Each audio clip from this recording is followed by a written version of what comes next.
Grand. I like my evil people to be people that I can get a hold of, as it were. Right, fire away. Great. I think the first place to start would be basically German intelligence and Yes, the failure to shut it down after the last Great War. yes, Because that's really your uh, expertise is that, or your assertion is that Germany has always been an intelligent state, going back hundreds of yes, years, and the modern Germany is essentially no different. It's just it just uses. yes. I mean, Germany. Yeah, Germany. That's right. That's the theme of my book, Spyhunter, which I've got a copy of. That's that's my book. I actually, For those viewers who haven't got it, you've got a copy as well. Well yeah, done. If anybody wants a signed copy, they can email me and I can arrange that. I've posted off two this week. The sales are picking up, I'm pleased to say. Now, yes, that's right. That's the theme of my book. It's been my life's work in intelligence, effectively, for well, certainly for a quarter of a century. I became aware in 1999, 1998, 99, that German intelligence had not been shut down, that there was a very powerful secret unit of German intelligence operating in Germany, which I located to Dachau. Then I found out its name, and for a number of years, I ran as a triple agent, the most important British triple agent of the 20th century. A lovely man named Commodore Brian English. That wasn't his real name, but that was the name he used. He was made a Commodore by the Royal Australian Navy. He was instrumental in fixing up. He was a specialist in electronic warfare, and he fixed up the electronic eavesdropping equipment used on the Australian Oberon class submarines during the Vietnam War. The Germans thought he was a double agent. He was, in fact, a triple agent. He was patriotic Brit, but he knew that our intelligence was hopelessly compromised. He couldn't work with MI5 and MI6, but he could work with me. And he was a treasure trove of information. Sadly, he's no longer with us. He was very ill, too ill to give evidence in my trial, which he was willing to do in 2014. Prosecution hung on to him to the last minute in the hope that I wouldn't have a chance to take a witness statement from him. Viewers will have to excuse the fact that I'm in mufti and just sipping a cup of tea. It's a busy working day, I'm afraid. We're kind of jamming this interview in between a Supreme Court appeal and an employment tribunal, which I'm doing tomorrow. Uh, the, the Commodore was the only British agent ever to get inside the DVD, and its London operation GO2. And I respected him greatly, and that was the key to running him, rather than saying you are my asset. Much was left unsaid. And I treated him as a very serious intelligence professional and listened carefully to what he had to say. And he delivered, amongst other people, Osama bin Laden by telling me he went out to have lunch with Osama, found out where he was, and gave me the location of his safe house, which I then passed on to the National Security Agency, as he knew I would. The Germans were taken a bit by surprise by that. Brian was fluent in German, and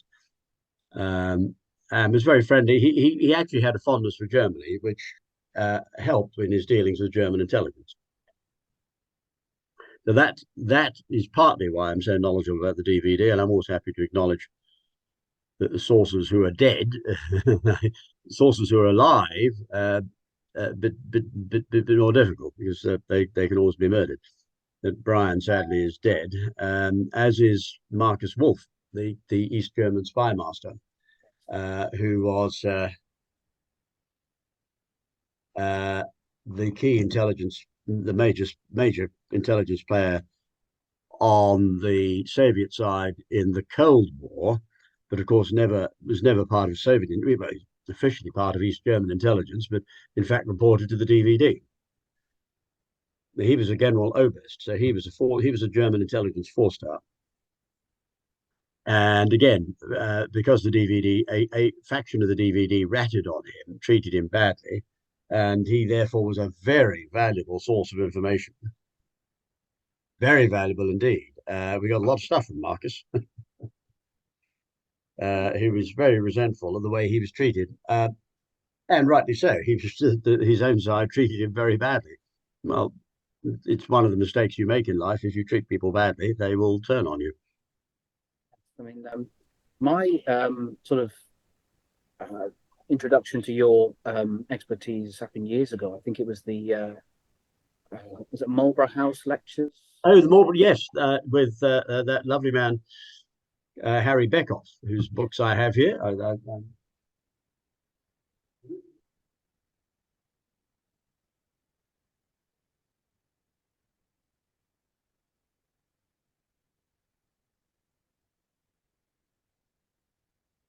Yes, that's Harry Beckoff was the chairman. There we are. There's a signed copy to Michael, 2000 and September 2006. The Harry Beckoff was a lieutenant colonel, won the MBE. He was at Bletchley Park, and he played a key role in uncovering the DVD because he spotted a major German asset, Roy Jenkins, who later became a Labour politician after the war. And Harry was in security at Bletchley Park. He also took the Bletchley Park decrypts, the ultra decrypts, to General Montgomery in the desert. He used to brief in Monty in his caravan, one-on-one. So a very major player in the intelligence world. Lovely man, who died 101. I was refused permission to attend his funeral, which I thought was very mean. I should say that at my trial, Harry was willing to give evidence, but the prosecution insisted on him traveling at the age of 100 when he was already dying, and I think he'd had a fall. So he wasn't in the best of health, and the only way he could give evidence was by video link. And the prosecution, knowing this, insisted that he travel all the way to London to give evidence, which he couldn't. And that journey might have killed him. He didn't last for much. He didn't last. He lived for a few more months after the trial, and that was quite brutal. So here we have the Crown Prosecution Service, which reports to the Cabinet Secretary, insisting on a 100-year-old war veteran, a brilliant intelligence officer, a loyal subject of King George VI and then Queen Elizabeth, indeed loyal subject of George V. And they were insisting on this 100-year-old retired intelligence officer, long retired, traveling to London to give evidence. That was inhumane and unjust. It was a deliberate attempt by the CPS to undermine the integrity of the trial process. It was a deliberate flouting of the CPS by the CPS of the overriding objective. That's the rule which governs criminal procedures in England, which basically says they have to be just and fair. That was the CPS being quite deliberately unfair, deliberately unjust, and inhumane, and also lacking in patriotism. I mean, the way they treated Harry Beckoff was they were contemptuous of Harry Beckoff and of me, and that was shameful. Yeah, I mean, the two malicious prosecutions against you, which I followed at the time, I think completely backfired because a lot of people were thinking there's such obvious frames that. Yeah, exactly. I think the jury, until the juryman nobbled, I think that was the jury's view too. They're just beyond absurd. I mean, the stupidest thing I heard was that in your the bomb hoax claim, the prosecution was arguing that you were insane. Oh, yes. Which is a defense. But insanity is a defense. So they were. I'm well aware this could be going on YouTube. This could be heard in many countries around the world. I should explain to viewers who are not familiar with the English legal system. The prosecution weren't familiar with the English legal system either. Insanity is a defense under English criminal procedure. The prosecution cannot plead insanity. Now, in fact, the prosecution was insane, so I suppose technically they probably could have pleaded insanity, but only on their own behalf. The prosecution could not plead insanity on my behalf. And the problem was they couldn't come up with a motive, but there was no motive. I mean, there was no motive to mislead the military defence. They weren't, in fact, misled. There was, in fact, a bomb. In fact, there were two, turned out. I only knew about one to start with. It was only I was only told, I was only briefed in on the second weapon. Oh, I don't think I became aware of the second weapon until I was briefed in the following year, 2013, in a gay bar in Norfolk, Virginia, by a US naval intelligence officer. These are the nukes that the Germans Yeah, got yes, from there the were two coast. nukes. There was the nuke that I was told about that the Russians had tracked in.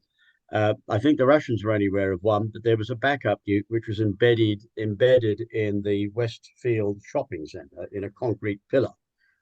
And that was given away. That the emissions from that were picked up by an American satellite. Obviously, once it was confirmed that there had in fact been a device, and the Americans tracked it to the Indian Ocean, and then the SEAL team recovered it from a sunken submarine. Once that device had been confirmed, the Americans started looking for, well, the Americans and the Russians started looking for a backup device quite sensibly. And I think it was the Americans who located it by satellite. They didn't locate a bomb. What they located was a source of plutonium. Well, you can't buy. Trust me. Many of your viewers may not have visited Westfield Shopping Centre in Stratford. I did.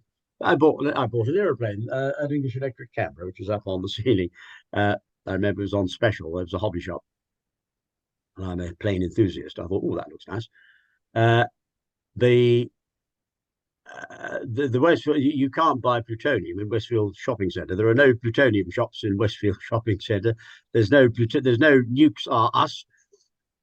You can't just walk into Boots in Stratford and Westfield Shopping Centre and say, I need some weapons grade plutonium, please. How much? Enough to make a bomb.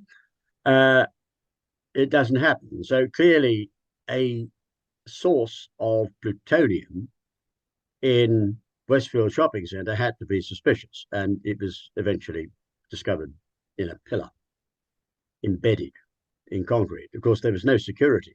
The security was all for the Olympic site. It was a classic failing of security. It was one of the most idiotic, one of the most ludicrous failings of security ever. So here you have an Olympic stadium being built, and beside it a shopping centre within nuclear blast range, and the nuclear weapon is inserted and embedded into the shopping centre. And nobody's paying any attention to the security of the shopping centre. It was absolutely classic. I mean, the shopping centre was so close to the Olympic site. They might even have been able to pack in enough conventional explosives. The problem with conventional explosives, of course, is they're not the energy density. You just need to get you probably need 1,000 tons of, you need a kiloton of conventional explosive probably to bring down the Olympic Stadium if you were going to detonate it inside Westfield. So you couldn't, even the security that there was at Westfield, which wasn't that good, but even such security as they had would have spotted somebody trying to slip in a 1,000 tons, a kiloton of conventional explosives. I remember at the time there were scandals about the security failures. I think there were lots of Well, there were, and that's partly because GO2, the contract was given to a company that didn't know what it's doing. No offense intended, and that was deliberate. Yeah. The cabinet secretary was a traitor, and the cabinet secretary was in on the hit, which was the intention was to take down the royal family, everybody ahead of the Duke of York in the line of succession. And the cabinet secretary, Jeremy Hayward, who was a traitor, was in on the hit. And he, of course, made sure that he was going to be nowhere near East London when the device went off. And he was in a position to influence the award of contracts and to mess around with Olympic security. So he was able to ensure that only idiots were appointed to be in charge of Olympic security, no offense intended, and that only companies like Group 4, that, again, no offense intended, had absolutely no idea what they were doing, were put in charge of security. Basically, the Olympic security in 2012 was a joke. There had already been a nuclear threat to an Olympic Games. There had been a threat to the Athens Games, and I was in touch with Greek intelligence at the time. As I say at the time, but when investigating the 2012 bomb plot, the Greeks, there had been a nuclear threat against the Athens Olympics. So the idea of a nuclear threat to the Olympic Games was not new, and indeed the idea of weapons of mass destruction attack, either with chemical, biological, or nuclear weapons against a large sports stadium. Yeah. This was a known threat, and all the existing intelligence was essentially disregarded. The entire security setup was basically there to deal with a lone wolf terrorist, in inverted commas. And of course, there are very few lone wolves, but a lone, let's call them a lone terrorist with a knife or a backpack with a small amount of plastic in it. It was not in any way set up to deal with major threats. And then, of course, my prosecution was put in the hands of the police, and the police, no offense intended, but they're not very bright. And otherwise they'd be doing a proper job, wouldn't they? And Thames Valley Police just were totally unable to grasp the concept of a nuclear attack on a sports stadium. It just was beyond their comprehension. Their comprehension was fairly limited, no offense intended. They weren't that bright. And the threat that they were facing, and the threat that I successfully averted with assistance from the Russians and the Americans, the threat which was averted was just something they couldn't comprehend. They weren't bright enough. They didn't know enough. And essentially, they were hopelessly out of their depth. Well, that's great introductory material. I mean, I'll just add, because my sort of realization that German intelligence survived the war was your analysis of Operation Market Garden. Oh, yes. Because I, like many people, sort of amateur Second World War historian, Operation Market Garden really doesn't make any sense whatsoever unless you accept the fact that it was a German designed ambush fed to the Allies through very high level German assets in the Allied system, and then implemented. I mean, I think an entire German panzer division just materializes out of thin air in a perfect position to launch a surprise attack against, I think, the British Air Force. Exactly. It was exactly. Well done, Jonathan. No, you worked it out.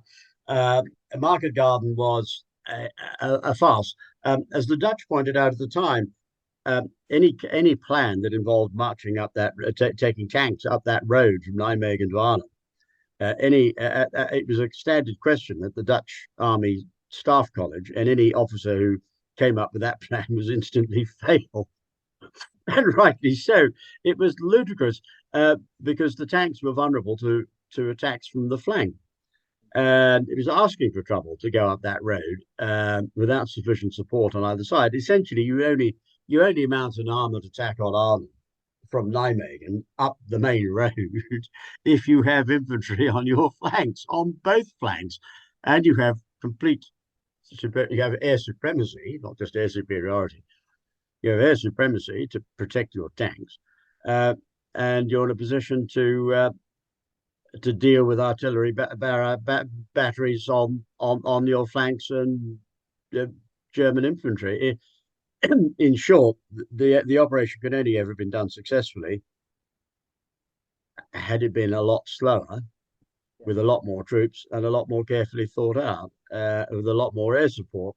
The operation as planned was doomed to failure. And that's how we get the Bilderberg Group, because the Bilderberg Group is named after the Bilderberg Hotel in Arnhem. I mean, there's so many things wrong with it, but the fact that the axis of advance was actually due not towards the North Sea rather than towards Berlin or the German industrial centers. And yes, yeah, I mean, the theory was it was sold on the basis that we were going to outflank the Germans and get across the Rhine, but it was just absolute nonsense. I mean, there's other. Was it that French town, the Dieppe raid? The Dieppe raid. Yes, that was Mountbatten. He was a German spy, like his father. And the Dieppe raid, the Germans knew we were coming, so they were ready for the Canadians and the Brits when we landed, and the whole purpose of that was to try and knock Canada out of the war by incurring a huge number of officially a British planned operation involving a huge number of Canadian casualties, with military incompetence to rival Gallipoli. But of course, Mountbatten wasn't incompetent. He was the one thing he wasn't was incompetent. I've got a book somewhere uh, about Mountbatten, and it says that he was actually thrown out of school for being a German spy when he was like 18 or something. No, I hadn't heard that. It's only a one-line thing. It's War of the Windsors, but it just says he was slung out of school because of sort of obvious treachery. But his whole his sort of I shall have a. I shall have. Which school was he at? I don't actually know where he was school. memory. The book is called War of the Windsors, and it basically. Oh, if you could send me, Hello? uh, Yeah, we've got email. yes, email. I'd be very interested in that. I mean, his father. It wouldn't surprise me because his father was a German spy. The book makes the sort of mistake that it thinks that after the end of the Second World War, he was picked up by the Soviets and then was recruited by them. And it, Yeah, no, he never worked for the Soviets. no, yeah, it makes the sort of the faulty belief. Oh well, the Germans are now the good guys. So, but it, it just makes the leap that he was still acting like a hostile asset even after the Second World War, and just assume that he was now working for the Warsaw Pact, which is Yes, an error. that's the similar thinking to the complete and utter failure of uh, the media to appreciate that the Cambridge Ring were German spies, not Russian spies. Now, he attended the Royal Naval College in Osborne, on the Isle of Wight, of course, where Queen Victoria had her home. In fact, I think the college was in Queen Victoria's. It was in Queen Victoria's old house. So he was Osborne. I hadn't heard that he'd been expelled from Osborne. It wouldn't totally surprise me There's a slight because possibility it's my memory playing tricks, but I'm pretty sure he got it. His sort of treacherous tendencies, like that term, were pretty well. well, they may have been spotted whilst he was at Osborne because bear in mind his father was a German spy and was picked up by naval intelligence in 1914, which is why he was forced out. Nothing to do with anti-German prejudice. He was forced out because his father was working for the Germans. I mean, I don't think. I'm just doing a quick review here of his early life. I hadn't. He was in Osborne. I don't think he was expelled from Osborne. I don't think he could have been because he was posted as a midshipman to Lion, a battle cruiser, in just after the Battle of Jutland. I'll have to get back to you on that one because I'll have to. Yeah, I don't think that can be right because I doubt if he'd been expelled from Osborne, he wouldn't have ended up as a midshipman on Lion. I mean, like a lot of naval officers, he was schooled by essentially his schooling is finished by the Royal Navy. I see, yeah. But it might have been because he might have. Just looking about quickly, there's very little said about his prep school. Whether he was expelled from a prep school before going to Osborne, that might be a focus of attention. Okay, yeah, I mean, I'll have to. If the book isn't here, it's in the other room. But I'll get back to you. Great. Shall we press on with the German secret space program? Yes, indeed. Yes, fire away. Sorry. So I think we'll start with something like the V2 and the V1, which was of all the sort of German wonder weapons, this was one of the few that actually worked, I think. Well, they both worked. The problem with the V1 is that it was slow.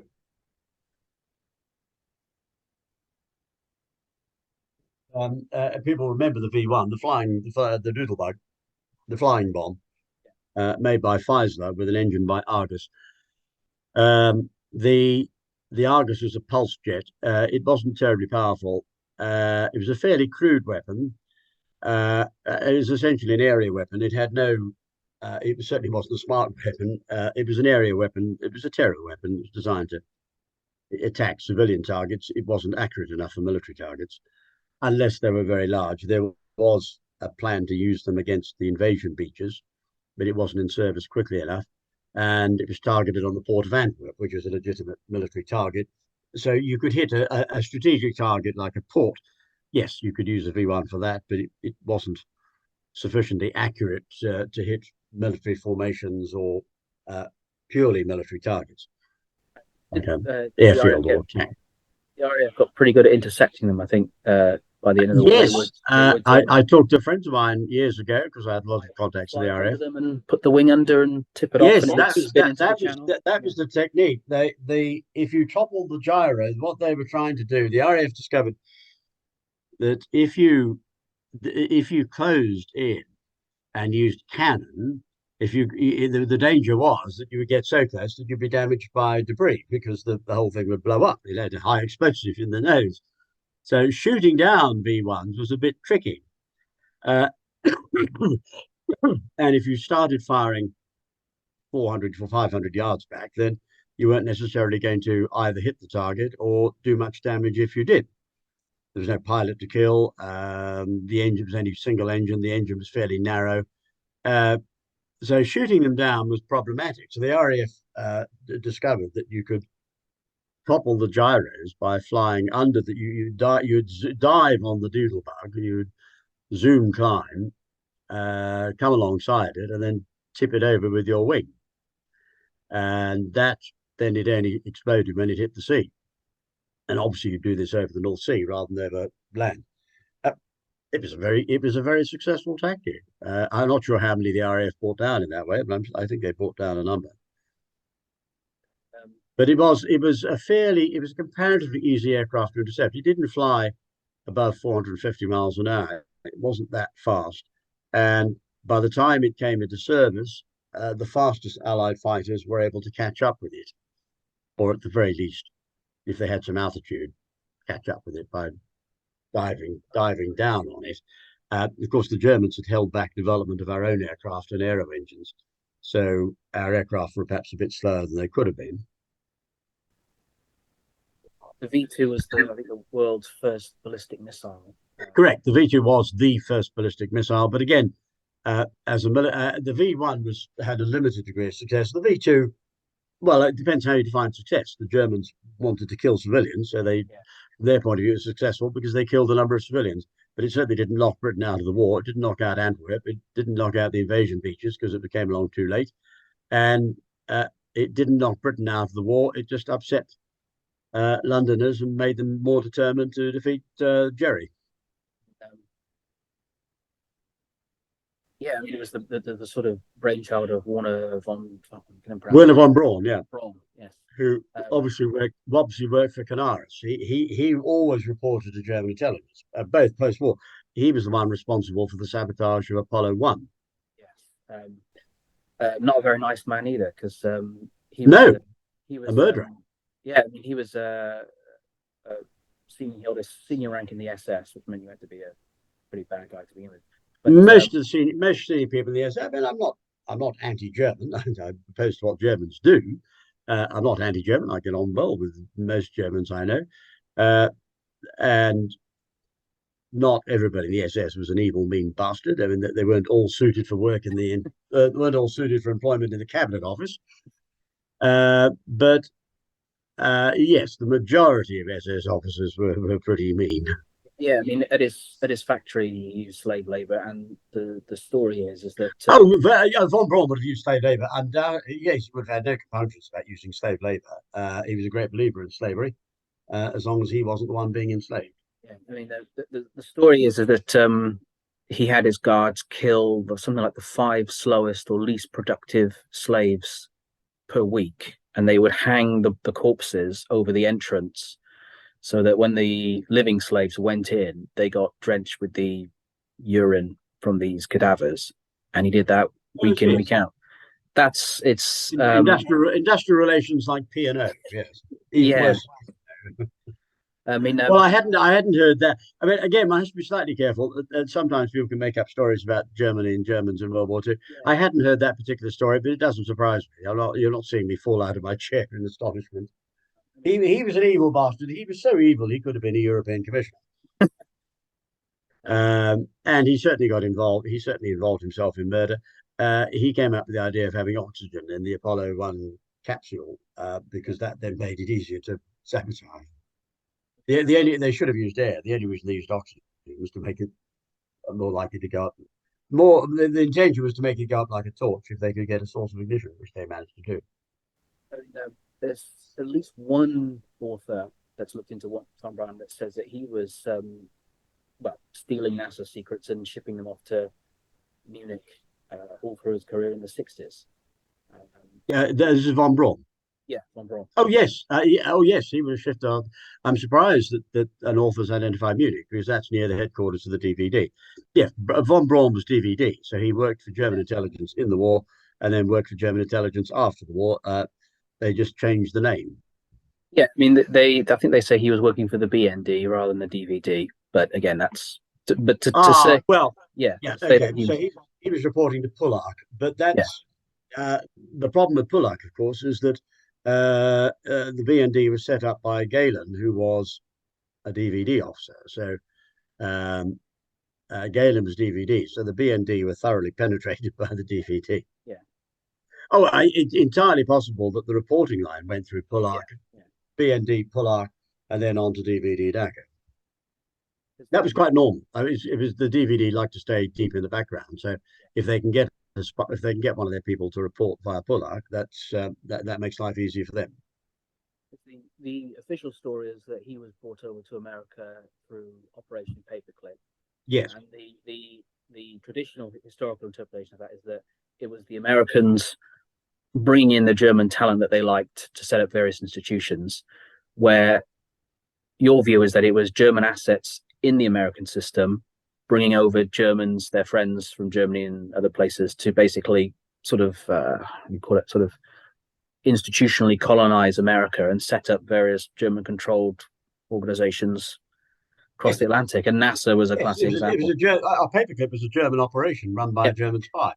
The CIA was set up under German control, still is under German control, the Korea Group in Frankfurt, and it's a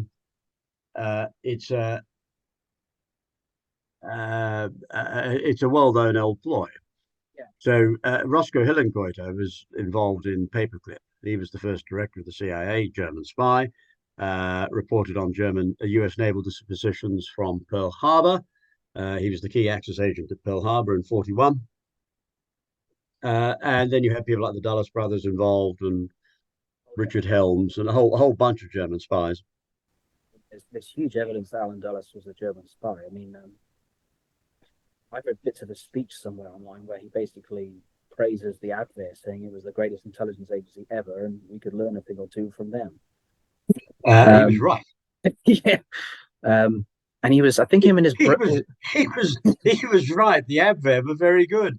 And they ran rings around MI6 and the FBI. I mean, well, basically they ran MI6 and the FBI because it was an Abwehr agent who was head of MI6 in the war, Mingus Campbell. Stuart Mingus. Yeah. Mingus Campbell was a Liberal Democrat politician who I was on a television program with once. Yes. Stuart Mingus, Major General, so Stuart Mingus. Yeah, so the Germans bring over a huge amount of their scientists to America and dupe the Americans into paying for them to do research. Yes, yeah, marvelous, isn't it? You get the other side to pay your own people. Yeah. And of course the research they were doing. Yes, all right, the Americans got the benefit of it, but so did the Germans. And then you have the German Secret Service program, and that partly fed off what NASA were doing. Yeah, I mean, I think you mentioned a while ago one of your Veterans Day articles that there was a German secret base in somewhere in South America. I can't remember. Yes, up the tri-border area up north of Argentina, Bolivia, Peru. That corner of Latin America. Oh yes. Yes, there was a German space base. Now, it's clearly been shut down. The big problem for Jerry came with the invention of satellites. Once satellites came in, it was exceedingly difficult to keep a space complex secret. So once the Americans had reconnaissance satellites, they were able to pick up the location of it. People forget about satellites. Your satellite may be aimed at the Soviet Union, but the world is round. I mean, the Thames Valley Police could never grasp this, but the world is in fact round. So the satellite that's aimed at the Soviet Union, it nevertheless has its cameras pointing at other parts of the globe on its way to and from the Soviet Union. So a satellite that's on an elliptical orbit, it's crossing central Russia, might well pass across Latin America on the way. Yeah, I mean, I can certainly. I mean, again, there was another nest of German scientists, I think, working for the Argentinians at the time. Um, Yes, a lot of Jerry's went down to Argentina. There are also a lot of doppelgangers in Argentina, including Adolf Hitler had a couple of doppelgangers down there, and so did Martin Bormann. So you have various sightings of key Nazis in inverted commas. Bormann was technically a Nazi. He was a member of the Nazi Party, but he didn't actually believe in Nazi race theory. But he didn't. But he was an intelligence officer. He wasn't an ideological Nazi any more than Rishi Sunak is an ideological conservative. But he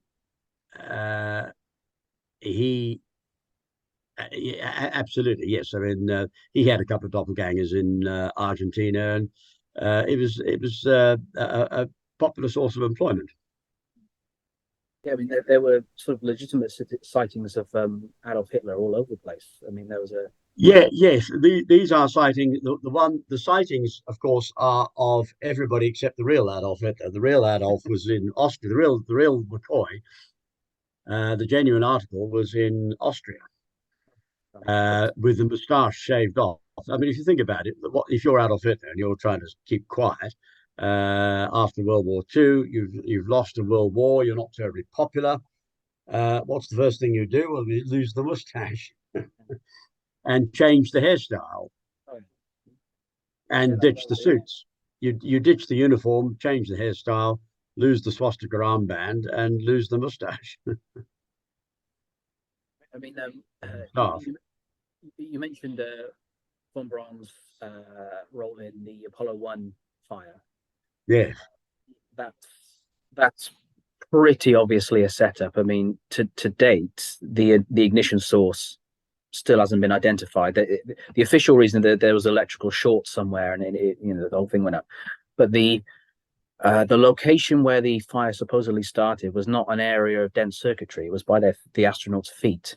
And I think people have said if anything was going to go up, if anything was going to short, it would have been the control panel in front of them, which had been energized and warmed up. But you said, the chamber the capsule rather, was flooded with pure oxygen. I think 3 atmospheres. Yes, the whole thing was a setup designed to kill the astronauts. There is some uncertainty about the ignition source. There is absolute certainty that Apollo 1 was sabotaged, and Gus Grissom and his colleagues were murdered, and they were brave men. I have actually met astronauts who met them and knew them, and I've met a number of American astronauts, actually, several. There was talk that Gusson was kind of the favorite for being the first man on the moon, or was sort of. Yes, he was. No, he was. Neil Armstrong said it was bumped up after the Apollo 1 murders. But no, Gus Grissom was definitely, I think, would have been first man on the moon had he not been murdered. The whole thing was, and he had a young family. I mean, the whole thing was dreadful. And of course, I have briefed in NASA on the Apollo 1 murders. There's the 3 that were killed in the capsule, but scores of men were seriously injured in the explosion. I mean, men ran into the fire trying to prise the.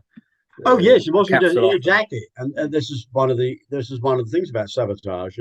It's like the Piper Alpha sabotage. You didn't just murder the men on the rig, but you murdered several of the brave people who went to their aid. So there were at least 3 first responders killed or murdered at Piper Alpha. And if you're a German agent and you're planting a bomb, you are in law responsible for the deaths of the first responders as much as you are for the primary target. Another interesting thing about the Apollo 1, the fallout from the Apollo 1, is that NASA did a huge reorganization of its security, which is a little bit interesting. If it was just an electrical fire, you don't really mean, I think Well, if it's an some, electrical fire, you'd reorganize your electricians. NASA, in fact, had, as somebody pointed out to me during the Apollo 1/13 investigation, Michael, NASA, one thing NASA did really well was electrics. Um, you don't have short circuits on American spacecraft usually because NASA work out electrical circuitry is something they were very, very good at. They certainly an electrical short circuit on a NASA vehicle would be highly surprising. Any story that suggests that it's a short circuit has to be viewed with a great deal of reserve and suspicion, just because NASA were very good. So if it was an electrical fault, you'd reorganize your electrical department. In fact, they reorganized security because there had been a major breach of security. Because a German spy had been put in charge of the American space program, which was a nonsense. I mean, that's the thing. I mean, after Apollo 1, I think von Braun and the cadre of German scientists around him were kind of pushed to the back office somewhere. Probably yes. they weren't kicked out, but I think it was pretty clear that they weren't. No, they couldn't kick them out because the Germans still ran the FBI and the CIA too much. That Bush 41 had too much of an influence. Material on all sorts of people, including, of course, Johnson. So kicking them out, so we had the same problem. Kicking out German spies is a huge problem. Jeremy Hayward couldn't be kicked out, so he had to be assassinated or eliminated. I mean, there was also that the Gemini 8 malfunction, which is another very strange. I haven't looked at Gemini 8. That's again a very bizarre electrical malfunction. To date, no one really knows what happened. A thruster got locked on the on position, and that put the Gemini capsule into an uncoupled spin. Well, it would, yeah. Yeah, I mean, but it's suspicious because there's still no official explanation of what happened. And I think I haven't looked at Gemini 8, but it certainly sounds suspicious. Again, people think, oh, spacecraft, well, you'd expect them to go in an uncommanded spin. No. NASA designed their space vehicles with care. Before it was launched, there was a whole host of safety procedures that were then cut at the last minute, and that really infuriated the astronauts. They're saying, we've got to do these checks, and they said, no.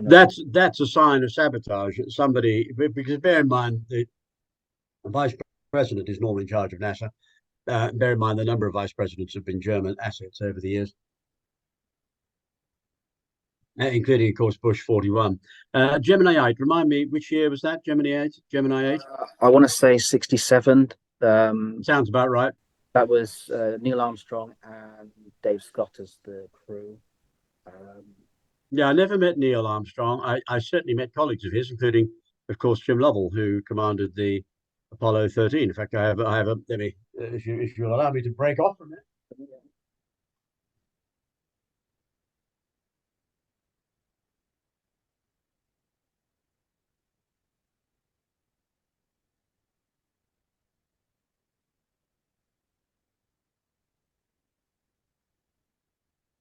As for yawning, but I've been consulted on an urgent habeas corpus appeal to the Supreme Court, and I was up to midnight drafting documents last night and the night before that.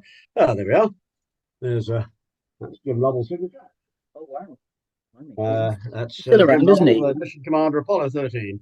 That was at October 3rd, 2013, at Annapolis, Maryland, space conference, which is where I met. I met a number of astronauts. He's still alive, isn't he? Including colleagues of Neil Armstrong. Well, Jim Lovell was a colleague of Neil Armstrong.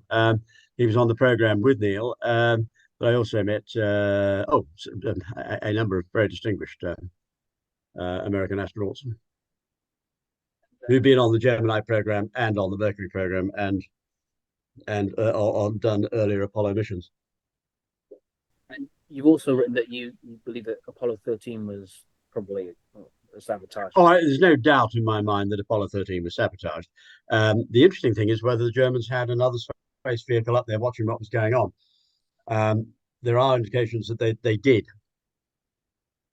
again, one has to be slightly careful because there's a lot of stuff on the internet and elsewhere about uh, uh, astronauts seeing other space vehicles. Some of that is probably based on correct, accurate observations. Some of it could be reflections or whatever. You don't get a particularly good view from certainly from the Apollo spacecraft. You didn't get that wide a field of view, and it wouldn't be difficult to track one if you were. They had a number of blind spots. It wouldn't be difficult to track one from a blind spot. Radar, in theory, it ought to be picked up on radar, but there are ways and means of playing around with radar. Yeah, I mean, like having stealth aircraft, but yeah. there are other before stealth came along. There are other ways and means of playing around with radar images. I mean, if you didn't want to be caught. I mean, the official explanation of the Apollo 13 malfunction was someone had put in a wrong sort of resistor for a circuit, which led to a heat temperature sensor melting, which led to the oxygen tank overheating, and then when they stirred it, NASA are very safety conscious. Everything is checked, everything's double checked. That sort of mistake just simply doesn't happen at NASA. I mean, all right, it's not impossible, but NASA are very safety conscious, and most systems have backups. And normally, there wouldn't be a single point of failure. Normally, human failure is something we all have to deal with, but normally a failure by one person ought not to end in the destruction or loss of the spacecraft. There are checks and balances.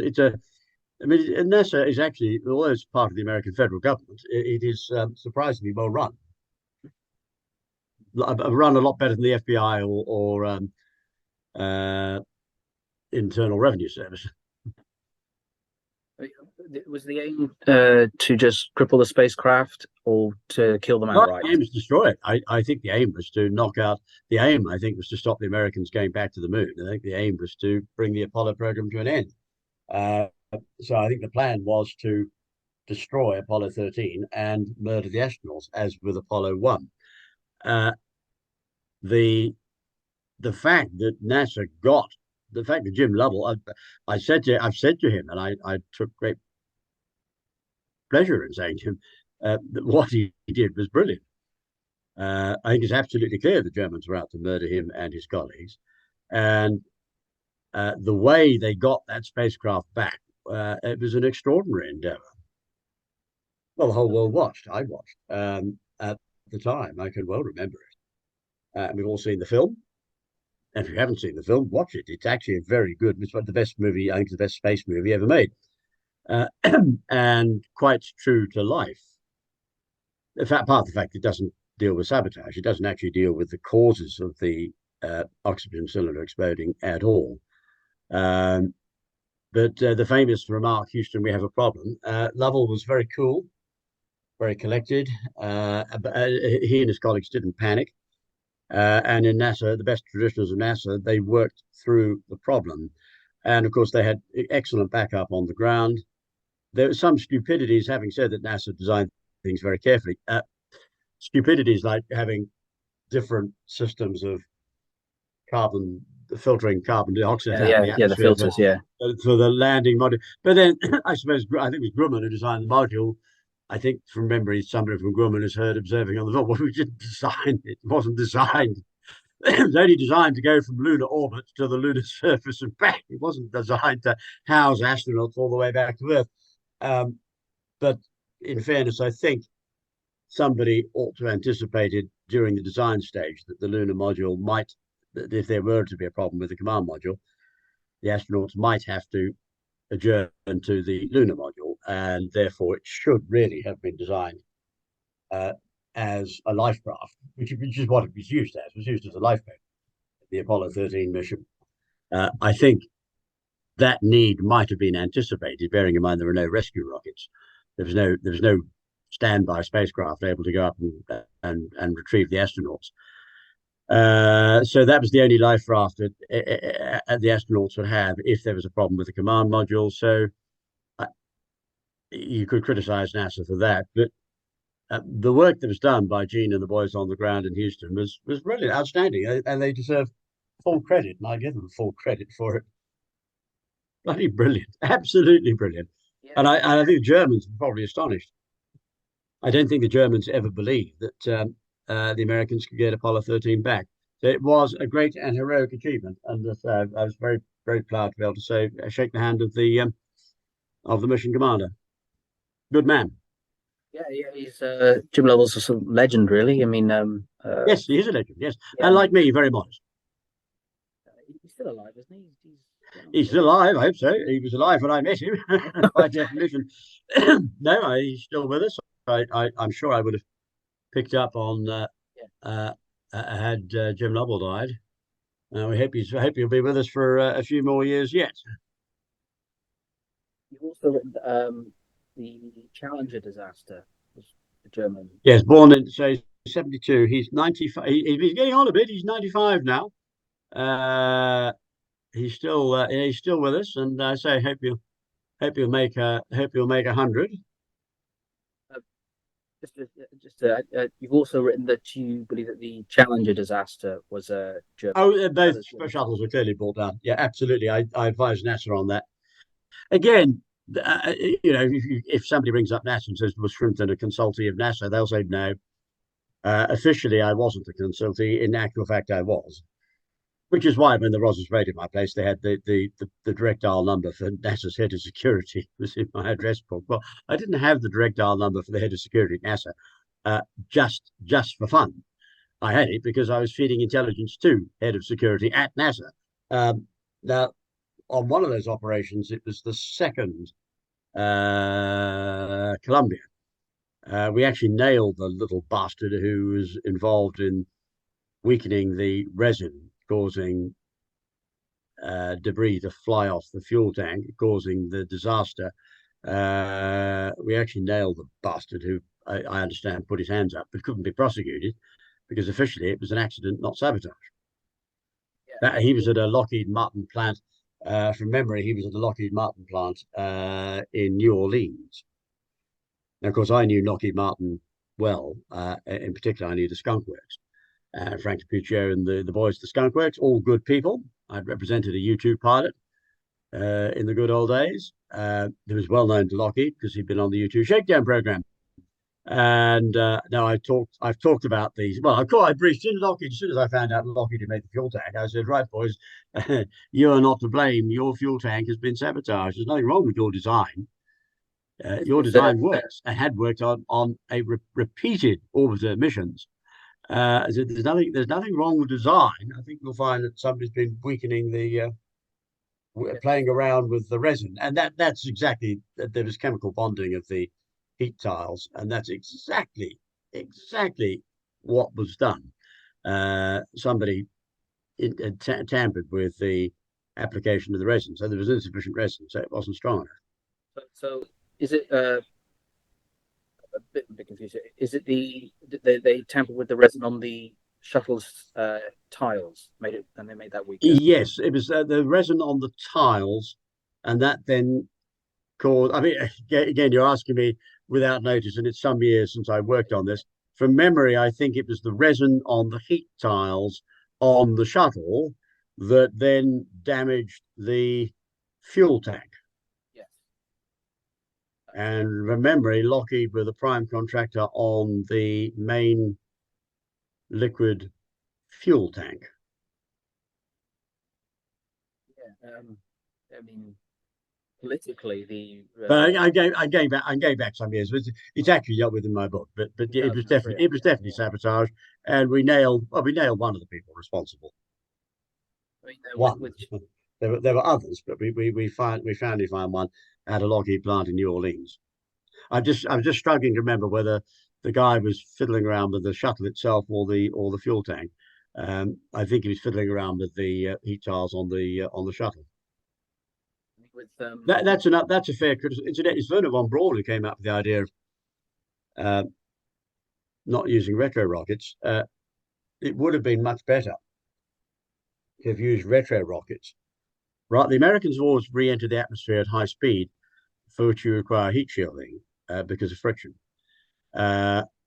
You wouldn't need such extensive shielding. You still need some, but you wouldn't need such extensive shielding if you had a means of slowing the spacecraft down before re-entry. So you could in theory, you could re-enter the, well, not theory, in practice, you can, if you wish, enter the atmosphere slowly, but you then you have to carry aloft the fuel for the retro rocket. So there are trade-offs. The American way of doing it means less weight to be taken into space, which is a major factor when every pound has to be accounted for. You've only got a limited amount of thrust on takeoff, even with a huge Saturn V rocket. You've only got a limited amount of space lift capacity. So every ounce of fuel has to be carefully accounted for. But I still think it would be better to slow the spacecraft down in orbit with retro rockets and then bring them in the atmosphere much more slowly. Yeah, I mean, I think a few other astronauts, when the shuttle was being developed, said it's nothing technically wrong with it, but it's a bit hairy. There's Yeah, it was. yeah. I've never been in a space shuttle. Sadly, I've never flown in a space shuttle. I'd like to have done. I was hoping NASA might give me a complimentary ride. That would have been. Of course, that would give the game away. What's a barrister doing on a space shuttle? And I pulled 3 Gs on. I pulled more Gs on launch from the Enterprise than you would on a space shuttle at launch. So I could have handled the Gs on takeoff. I've handled more Gs than that, but it's about 3G on takeoff, 3G on blast off or lift off on a space shuttle, 3.5 on a catapult carrier launch. But yeah, it would have given the game away had I been given a freebie like that. The thing with another interesting point with Challenger is that the mission itself was set up to be this big media spectacle because it had they had Christian McCall, they had the teacher. Yeah, and yes, she was deliberately targeted. Again, the whole idea of having a teacher was to upset children across America, and the Germans succeeded. They caused a huge amount of upset to a large number of kiddies. Totally brutal, totally unnecessary. Typically German, very cynical. Another odd thing about it is that there were a very high number of suicides following the Challenger at various production plants, and the official thing was, they were grief-stricken because they thought they built a dodgy spacecraft. Well, they may not have been suicide. They may not have been suicide. Yeah, someone was covering up. Yes, I mean the whole Challenger setup was carefully planned, and it was targeted on that mission. The Columbia was a different sort of sabotage. Columbia was sabotage where it was clear that a mission was going to fail, but not necessarily. You wouldn't necessarily know which one. In other words, with the Columbia sabotage, you were sabotaging the space shuttle program, which you were trying to bring to an end. So you wanted to murder the astronauts and blow up the space shuttle and hopefully kill some people on the ground if you're German, because you're mean and you're cruel and you're brutal. Obviously, not all Germans are mean, cruel, and brutal. Some are, and many of them end up in intelligence. If you're trying to bring the space program to an end and you want to sabotage the shuttle, didn't particularly matter which shuttle mission you sabotaged. With the best sabotage method used on Challenger, on Columbia, you wouldn't necessarily predict which shuttle was going to when the shuttle was going to crash. With Challenger, it was aimed at that particular mission, at that particular crew. And the whole thing was set up in order to cause the maximum upset to America's kids. And I mean, children worldwide, because a lot of young people were following the shuttle and the idea of having a teacher on board. But it was an American mission. She was American, and schools have been following the mission, and the kids were, there was huge expectations. So, and what the Germans wanted was lots of kiddies, because they liked inflicting psychological harm. What they wanted was lots of kiddies. What they wanted was what happened. Lots of kiddies gathered around the TV sets in their schools, watching the Germans murder their heroine, Krista McCauley. Yeah, that doesn't surprise. If German intelligence is basically the same as what it was Oh, before the it's just Second as World War. nasty as it was in the Yeah, Nazi period. genocide, mass murder, Genocide, mass pedophilia. murder. Exactly. Yes. I mean, AIDS. That they knocked over several million gay people with AIDS. That was nasty, vicious, and brutal. Still killing people. We don't talk about AIDS a lot these days, but it's still around. And yeah, the in the 80s, yeah, a lot of people. Um, Well, AIDS is still killing people in the third world, but in the first yeah, world, we've come up with an answer to it called PrEP. So it's virtually it works like a vaccine. It's not a vaccine. It's a but it's virtually impossible to catch HIV if one of the partners is taking PrEP. So we have come up with a solution. It's a temporary fix. A vaccine would be better, and work is proceeding on the vaccine. I believe one has already entered the trial stages. So there's a HIV vaccine coming along, where it's killing people is in the third world. Again, the Germans don't mind that. They're used to knocking off people in the third world. It's very sad, but it's there's no yeah, point. There's no point moaning about it. We have to get in there. I mean, there's no point moaning about it and finger pointing and saying this is terrible and dreadful. Get in there and stop it. I mean, That's what I want to do. I want to see action. I want these bloody ridiculous programs exposed and brought to an end. is the German targeting of the gay community due Right, to deliberate. Yeah. gay men generally having HIV. Yeah, it, gay men? I think the science is pretty established that homosexual men generally have significantly higher IQs, correct. and if you can wipe out the gay community, you're wiping out. Correct. Gays were targeted for much the same reason as Jews were targeted. Again, Jewish IQ tends to be higher than Gentile IQ on average. I mean, you've only got to look at Israel. The sheer number of brilliant scientists that they've produced, the brilliant doctors. I mean, Israel is Nobel scientists per one method of telling a community's average intelligence is to look at how many Nobel scientists they produce per head of population. Now, Britain is very high, but the Israelis are even higher. So there's been a lot of brilliant research done in Israel since the state was created. But yes, gays were targeted by German intelligence in the 1980s, as we were during World War II for our intelligence. That's the main reason. And as a gay man, I take great pride in having played a leading role in exposing the AIDS genocide, exposing AIDS for what it was, or what it is, a genocidal campaign directed mainly against gay men. But it also, because there's a lot of anal sex in Africa, without being, there's a lot of racist observations, it's a factual observation. There's a huge problem with AIDS in HIV in Southern Africa in particular, simply because there's a lot of unprotected anal sex, because that doesn't lead to pregnancy. So anal sex, which is exactly what happened in Britain in the Victorian times. The anal sex was probably almost as common as vaginal sex. It was a form of it was a cheap form of contraception for the working class, and there's a lot of it's not really widely talked about because people don't like to be seen criticizing African sex habits.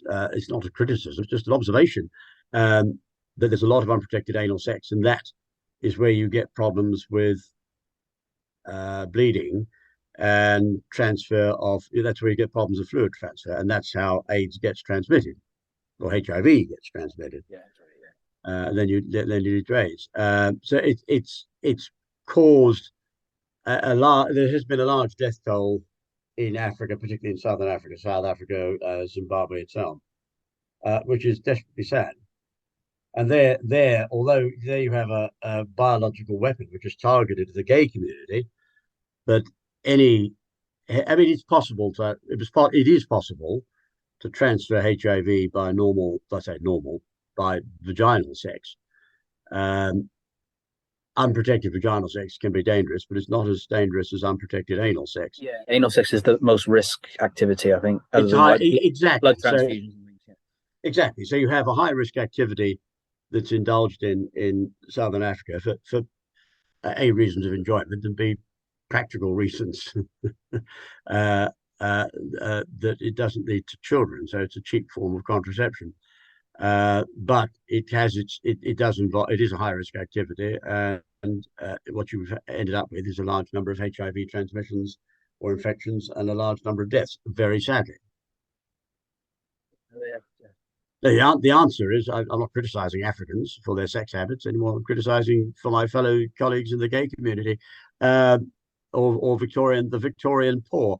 These are just facts of life. I'm an intelligence analyst. I deal with facts. Um, and HIV was deadly to those who practiced unsafe sex, whether they were gay, whether they were black, whether they were white, whether they were from Africa, the West Indies, or anywhere, whether they were heterosexual or whether they were gay. It penalised high risk. Well, it made certain sexual activity was made high risk. Sadly. Oh, moving on slightly. The Incidentally, that German program goes back probably to Mengele and World War II. I discovered recently the Germans had ordered German intelligence had arranged for 1,000 rhesus monkeys to be imported from the Belgian Congo in 1940. Well, that was clearly for work on the German Ebola program, which goes all the way back to 1940, but also on the HIV program. I mean, they found traces of HIV-like viruses, I think, in the human population before the 80s, but it was largely asymptomatic. Yes. It was not. It was harmless, and if someone tampered with yes, it, what you do is you take it's a bit like COVID. You take an existing weapon, you take an existing virus, and you weaponize it. The Germans have been weaponizing Ebola for years, decades, and they've now advanced to the point where they've been able to make it transmissible through the air. Sadly, I picked that up very early on in the most fairly recent Ebola outbreak. Yeah, and I did pass warnings on. I said, Ebola has been weaponized. It's a naturally occurring virus which has been weaponized for use against humans, and the Germans have perfected it to the point where you can now get airborne transmission. Unfortunately, I was not listened to, and unfortunately, a number of brave medical staff who were going out to Africa, God bless them, and were putting their lives on the line to help ill Africans, which goes to their credit, and a number of them died. One was an American nurse, and her body was taken back to America, which normally you wouldn't. It's the last thing you'd do with Ebola is to take the bodies back to your own country. You'd cremate the bodies or bury the bodies on site because of the risk of transmission. But the Americans brought the body back because they thought it might have been weaponized and turned into an aerosol, and they wanted up-to-date copies of the virus, which they got. And then of course they verified what I had said. Now, I'm an intelligence analyst, not a medical doctor, so I couldn't. I didn't have the precise mechanism, but it was clear to me that it had been weaponized and that the Germans were aiming to. The Germans were going for airborne transfer. I said, we now have airborne transfer. The nurses who died, the doctors who died, or the medical personnel who died, were following the correct protocols for transfer through liquid to liquid transfer, that weren't warned that it was transmissible through the air, like COVID. Yeah, I remember warning cruise ship lines. I said, for God's sake, we had a cruise ship stuck off the coast of Japan, wasn't it? Yeah, there was a few, I think, that were quarantined. Yeah, that's right. Yeah. And I remember sending an email. I never got any thanks. Never got it. Didn't even get the courtesy of a response. People can be very rude, Jonathan. You're only trying to save life. All I was trying to do is to save the company a lot of money, because this is clearly going to impact their finances. So I wanted to save the company, but also more importantly, save the lives of the passengers. So here am I, the IQ 187, who understands these things, passing on a warning entirely in good faith, saying, for God's sake, shut down the air conditioning, as we have airborne transmission. It's being, you've got a bunch of people trying to work out how are we having passengers die of COVID when they're all locked in their cabins. I said, well, it's because the air conditioning is still circulating. For God's sake, shut down the aircon. That's how it's getting to people in locked cabins. But I wasn't listened to. I was right, but it took months. Hundreds of people had to die, or thousands of people got COVID. Hundreds of people had to die before they finally cottoned on. And when they did cotton on, nobody, not one person in the entire Western intelligence community, thought to say, "Well, shouldn't Michael just be thanked for spotting this, and shouldn't we at least acknowledge that he was trying to save lives? And had he been listened to, lives would have been saved." But of course, people who ignore you and then kill people as a consequence don't. The last thing they want is for that to be pointed out, and legal liabilities. The cruise ship companies were probably frightened of what Yeah, they were patients. warned, and they They were acted, warned exactly. on the It's one thing. warning, and It's one thing to be confronting something new. It's another thing to ignore a warning from intelligence experts saying shut down your air conditioning. You don't, and then you manage to distribute COVID all over your ship to hundreds of passengers, and then some of them die and others get ill. the lethal Of effects from course, any COVID are going any to be plaintiff's lawyer, yeah, any tort lawyer is going to that's they're going to seize on that. just to bring us back quickly. We're sort of running out of time. We are, Ge- yes, that's right. German UFOs, or rather German advanced aircraft posing as UFOs. Thank you. Yes, UFOs. I don't like the expression UFOs because it's come to be seen as extraterrestrial. There's absolutely no evidence that any extraterrestrial spacecraft has ever visited the planet, or indeed, for that matter, the solar system. If you think about it, the logical place, if there were aliens coming from another solar system that wanted to observe ours, the dark side of the moon would be an obvious place to park, um, out of sight. But there's no indication whatsoever that there's been any spacecraft landing on the moon, and any spacecraft. I mean, it's a logical place to land and set up base if you were observing the Earth.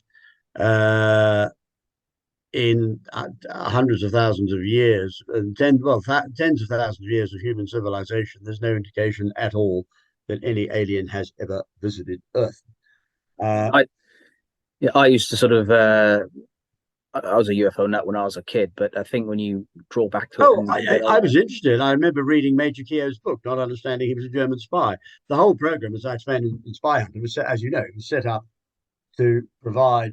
It created its own B movie genre. It's the only intelligence ploy in history that's ever created a whole new movie genre of bad science fiction movies. The whole idea was to disguise advanced German aircraft programs. one of the interesting things about UFOs is that from the sort of 1950s onwards, the more legitimate sightings, the UFOs tend to get more advanced.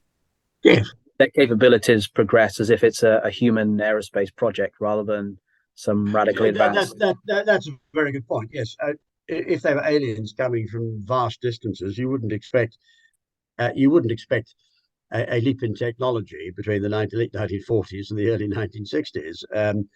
Uh, I, One of the reasons why we haven't had extraterrestrial visitation is simply because the logistics involved. I think interstellar space travel is possible because we can travel faster than the speed of light, and we've got fusion coming along, so we have an energy source in the course of development. Put the two together, and it ought to be possible to have an interstellar spaceship, but it would be very expensive, and the spaceships would have to be very large, and even traveling faster than the speed of light, uh, journeying to other star systems is going to take some time. So you have to have large stores of air, food, and water. You don't need fuel. Well, you do need fuel, but with fusion fuel, the fuel is not going to be an issue. You can carry the necessary deuterium and so on. You know, in the volume, the energy efficiency, or the energy density of fusion is absolutely wonderful. A small amount of fuel that you can go across the galaxy virtually. The If you had enough fuel to fill my Daimler, would probably take an interstellar spaceship to the heart of the galaxy, 50,000 light years away, in theory. The problems are food, water, which you can recycle. But you certainly need, you've got to have the water to start with. Food, which you can't recycle. Water, air, you can recycle again. But the requirements of looking after the crew are going to absorb a huge amount of volume and weight. And clearly, your interstellar spaceship could only be assembled in space. It could never be too large to go through the atmosphere, and you wouldn't design it for traveling through atmospheres at all. You would have shuttles to do that. But you can forget wormholes, and you forget space-time continuum and all this. These are beloved tools of science fiction writers, because if you're writing Star Trek scripts, wormholes and space-time continuum and marvelous script opportunities, but all based on Einsteinian physics, which are wrong and deliberately wrong in most cases, because he was a German spy intending to mislead us. But interstellar space travel it's certainly theoretically possible, but it's clearly going to be difficult, expensive, and the distances involved are vast. So it's not surprising to me that we haven't had any extraterrestrial visitors. So how was Einstein wrong in regards to the speed of light limit? Because well, the official sort of view is that for an object of mass to reach the speed of light, it has to have infinite energy. But there's this funny thing where the fact when you go, it doesn't have enough energy to get to the speed of light and through it. The light barrier is no more a barrier than the sound barrier. And people talked about the sound barrier in the 1940s, like we talk about the light barrier now. You know, the speed of sound can never be exceeded. It's exceeded millions of times. It's exceeded probably more than 1 million times a day on the Western Front in World War One, because most rifle bullets are supersonic. So the speed of sound was regularly being exceeded. All naval shells, heavy caliber naval shells, are all supersonic. But the Royal Navy was exceeding the speed of sound on a regular basis. And then it was said, oh, human beings can't go faster than the speed of sound. My old man was going faster than the speed of sound in his Sabre in the 1950s. It was a thing to do. You have to go up high and then roll over the back and dive, power dive for 10, 20, 30,000 feet. But you got through the speed of sound. The speed of sound was never a barrier as such. The speed of light is not a barrier. You don't need infinite energy. You just need enough energy to go that fast. Time isn't going to slow down. All that's going to happen is that light from the spaceship, once it goes through the light barrier, or faster than the speed of light, once it's hypersonic, it can't. Well, hypersonic is probably the wrong word. Once it's in hyperdrive, once it's gone beyond the speed of light, then it's a bit like a Star Trek opening sequence. It's going to disappear because the light from the spaceship is moving faster than the speed of light. So there's certainly going to be one or two odd effects in observing your spaceship. On the other hand, if the spaceship is coming towards you at faster speed of light, there would be no problem.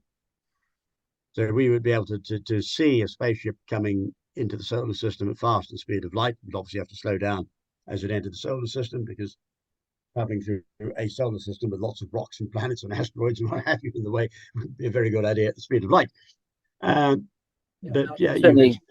I can certainly agree. There's been scientific repression of advanced technologies and theories. I think most people. Absolutely, yes, absolutely. Yeah, no, I look forward to faster than light travel. Whether it happens in my lifetime or not, it should, but it may not. I hope to see it. Do you think that the German secret aircraft and spacecraft, are they comparable in technology to American models, or are they 50 years ahead? Or I would think so. But then there's a query as to what extent. It's now very, very difficult. There are no corners of the earth where you can set up secret space bases or launch vehicles and not be found out. So I think the days of the secret German space program are gone. There's no doubt that the program is alive through to at the very least the 1980s, probably later. And there's no doubt the German spacecraft were very advanced. And it would be really interesting to get hold of some of these spacecraft. I mean, it's really going to be fascinating when we've defeated the DVD. The intelligence yield is going to be of enormous interest. Do you think they got to the moon, went to the moon on their own? I think they did. I think there's always been some uncertainty about the moon. I suspect that they did, and if they did, they would have left traces. That's maybe one of the reasons why the Americans are going back to the moon, apart from the fact it's a logical base from which to explore the solar system, because you don't have anything like the Earth's gravity. Uh, Apart from the fact that clearly we ought to be exploring the moon, and clearly we ought to have human habitation on the moon. But I suspect the Americans are looking very carefully at the whole of the lunar surface, looking for signs of interesting, unexpected phenomena, Yeah, like evidence of landing. yeah, I mean, they could certainly have got men to the moon, but if you're dealing with an organization that doesn't really care about its staff, they could have put them there and just Well, they left them there. just left them there and just as a suicide mission. Yeah, But I don't think we'll find dead Jerry's up. I mean, it wouldn't with the Germans. I would cease to be surprised at what the Germans get up to. So one-way missions to the moon. I suspect that if they got men to the moon, they would have brought them back. It would be men rather than women. And I don't think we'll find bodies of dead Jerrys on the lunar surface. You never know. I mean, The lunar surface hasn't been. It's not exactly the most photographed place in the solar system. And such photographs as we have of the moon tend to be fairly low resolution. So we certainly need to have high resolution scans of the entire lunar surface, far side as well as near side.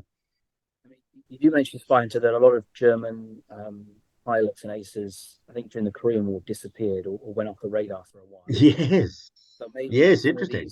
These test pilots that have gaps in their CV may have. Yes, and designers like Tank. So a very brilliant designer. Tank was a brilliant designer. So the most brilliant German aerospace designers and many of their test pilots go off the radar, gaps in their CVs. Oh, what were they doing during those gaps? We know some of the flying MiGs for the North Koreans. A friend of mine was involved in an intelligence operation which nabbed that, which then I used as a basis for further research into who was flying North Vietnamese MiGs in the Vietnam War. Yes, because I got that one right too. The bloody Germans again. Sorry, just a side note. I mean, I've read independently that the Americans learned very quickly in the Korean War that the pilots of the MiGs were battle-hardened aces. They weren't newbies. Yes. The people that are flying them, they said, these guys know what they're doing. And there's only exactly. They did know they're doing. That's because they were battle-hardened aces who've been flying Me-262s in World War II. They were Adolf Gallen's boys. Yeah. They were the 262 and 163 boys.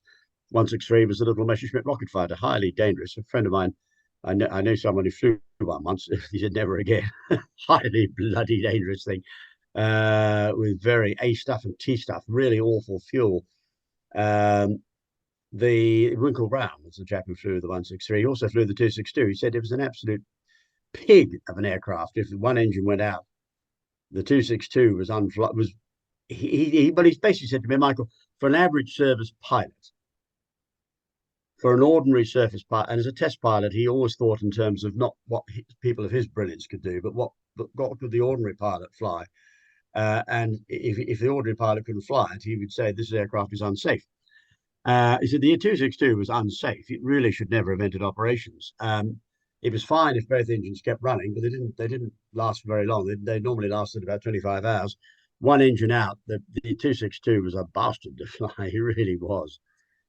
In fact, Winkle said, look, if for an ordinary service pilot, if you lost an engine, you should get the hell, you basically time to bail out. I can't remember. I don't think the 262 had an ejection seat. If it did, it was a very primitive one. I think you had to bail out of 262. Yeah, whether it had ejection. Yeah, I mean, the effectiveness of the 262, I think, has been greatly exaggerated, isn't it? Yeah. The 262 had limited military value. And was easily counted at the end of the day because the Americans, well, we could, but it was mostly the Americans because of the location of the 262 bases could shoot them down, simply because they had such a long takeoff and landing run. They were very vulnerable close to the ground, so you didn't need to catch them in the air. Catch them in the air, but close to the ground. So when they're low and slow, either taking off or landing, that's when you shot down your 262s. They were not, but trust me, with one engine out, they were pretty much unflyable. Back to the UFO thing. Do you think that the all these talk of abductions and cattle mutilations, do you think they're all sort of elaborate hoaxes and Yes, people may believe they've been abducted by aliens. People may believe they've been abducted by Democrats. It's all absolute nonsense. There are no aliens going around. Well, there's no evidence of alien visitation to the planet at all, and certainly nobody's been running around abducting Americans. And it's rather curious. It's only Americans who think they've been abducted by aliens for some reason. There are no Russian tales of alien abductions. No tales out of Poland or Nigeria or Zimbabwe. It's an American cultural thing. I mean, of all the thousands and thousands and thousands of reported UFO sightings and visitations, like there's probably only, being generous, maybe a dozen that sort of survive first tier. Yes, there are clearly genuine sightings of unusual flying objects. Rather, unusual is probably a better word than unidentified. There are clearly genuine sightings by rational, professional people like airline pilots or military pilots of aerial vehicles of interesting design, but no known design. This is the German space program. That's why we had the whole UFO. The whole UFO cover story was arranged because of in order to provide that's what it was. It was a cover story. Yeah, I mean, UFOs. I mean, if you wanted to sort of disguise a reconnaissance aircraft, you wouldn't put made in Germany on it. You make it look as weird and exotic as possible. So when people see it, they're thinking, "What the hell is that?" It's well, exactly. Yes. Well, there we are. Well, it's been very enjoyable talking to you. Yeah, same here, Michael. Yeah, we've gone lots of topics. Yeah, you said you got other appointments to keep. So if you want to, I'm afraid so. Yes, I'm in court tomorrow, so I have to. My clients come first, so I have to attend to my. I've got a bundle to sort out for the judge tomorrow, so I need to get that done before 5 o'clock. Again, apologies to listeners. I'm in mufti because it's a working day. I didn't have time to dress up in a suit and Christmas decorations because it's the last day of my Christmas decorations being up. They'll come down this evening. Okay. Yeah. Nice talking to you. I'll email that Nice reference. I said. Yeah. Okay. Bye. Take care. Bye.